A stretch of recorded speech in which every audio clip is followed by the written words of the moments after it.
수타 소바 반죽의 핵심 코네루 기술은 도서관에서 찾을 수 없는 장인의 비법 기술입니다. 직접 수타 소바를 만들어 보신 분들이라면 아마 메밀가루와 물이 만나는 첫 순간부터 면이 완성될 때까지의 과정 하나하나가 얼마나 섬세하고 중요한지 잘 아실 것입니다. 그 중에서도 반죽을 의미하는 일본어 코네루는 수타 소바의 맛과 식감을 결정짓는 핵심 단계입니다. 메밀가루에 물을 넣어 섞는 것을 우리말로는 단순히 반죽이라 해도 좋겠지요. 하지만 수타 소바의 세계에서는 이 반죽 과정을 몇 단계로 쪼개어 부르곤 합니다. 첫 단계인 미즈마와시에 이어지는 다음 과정이 바로 코네루입니다. 오늘 저는 이 코네루라는 반죽 기술이 가진 깊은 의미와 수타 소바 장인의 세계에서 왜 도서관에서도 찾을 수 없는 평생 기술이라고 불리는지 자세히 설명드리겠습니다. 1. 코네루란 무엇인가? 마이너스 반죽의 숨결을 불어넣는 과정. 코네루는 한자 꾸밀라를 사용하는데 그 의미는 무언가를 꾹꾹 눌러 만들다 등입니다. 수타 소바 제면 과정에서는 메밀가루와 물을 섞는 미즈마와시 다음 단계에서 물과 가루가 한 덩어리로 뭉치도록 꾹꾹 누르고 치대는 과정을 의미합니다. 흔히 이 전체 과정을 뭉뚱그려 우리는 반죽이라 부르지만 코네루는 수타 소바 특유의 미묘한 과정을 담고 있습니다. 만약 메밀가루와 물을 대충 섞어 미즈마와시가 제대로 되지 않으면 반죽 속에 큰 덩어리들이 많이 생겨납니다. 코네루는 이러한 덩어리들을 좀 더 균일하게 섞고 메밀가루와 물이 완전히 밀착하도록 하는데 중요한 역할을 합니다. 이 과정이 제대로 이루어지지 않으면 결국 메밀면이 짧게 끊어지는 원인이 됩니다. 미즈마와시가 잘 된 메밀가루를 현미경으로 보면 마치 쌀밥이 뭉쳐져 있는 것처럼 보입니다. 밥알 한 알 한 알이 붙어 있는 것이죠. 눈으로 봤을 때도 서로의 경계를 볼 수 있는데 수분의 영향으로 붙어 있는 상태입니다. 여기서 코네루 즉 반죽을 하게 되면 경계선이 무너지면서 아주 작은 밥알들은 큰 덩어리, 한 덩어리로 뭉쳐지게 됩니다.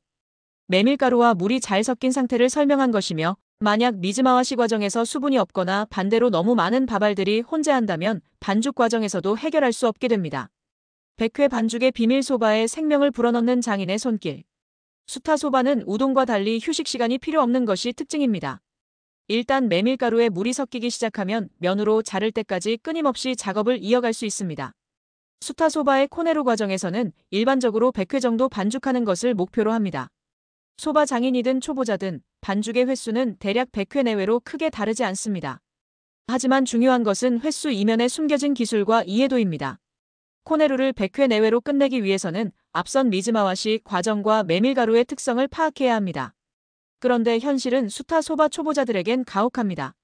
100회의 반죽이 적은 것 같아 더 치대야 할 것 같은 느낌이 들고 정확한 결론을 내리지 못합니다. 이러한 문제는 몇 가지 이유로 나타날 수 있는데 거의 수분으로 귀결됩니다. 반죽 덩어리의 속은 눈에 보이지 않기 때문에 어느 부분에 마른 가루가 남아있는지 또는 수분이 많은지 알 수 없어 반죽 횟수로 갸름하게 됩니다. 100번 정도 하면 되겠지. 코네루의 횟수가 채워짐과 동시에 반죽의 동서남북 방향과 상하 모두 완벽하게 치댈 수 있어야 합니다. 그래서 반죽 노하우도 필요하며 그 노하우는 연습으로 얻을 수 있습니다. 수타 소바 제면에 대한 정보는 놀랍게도 도서관이나 일반 서점에서는 쉽게 찾아보기 어렵습니다. 저에게도 문의하시는 것이 소바책을 구입할 수 있느냐는 것입니다. 한국 사람이 만든 책은 없고 일본에서 발행된 책들이 있는데 번역된 것도 아니고 설령 구입해서 본다 해도 효용성이 있을까라는 생각도 듭니다. 제가 준비되어 있고 기회가 주어진다면 수타 소바에 관심 있는 분들이 좀 더 편하게 볼 수 있는 책을 만들고 싶습니다. 제 소바 책을 만든다면 그 속에는 수타 소바에 대한 기본적인 정보와 초보자들이 가질 법한 궁금증들이 모두 풀릴 수 있는 정도가 되면 좋겠습니다.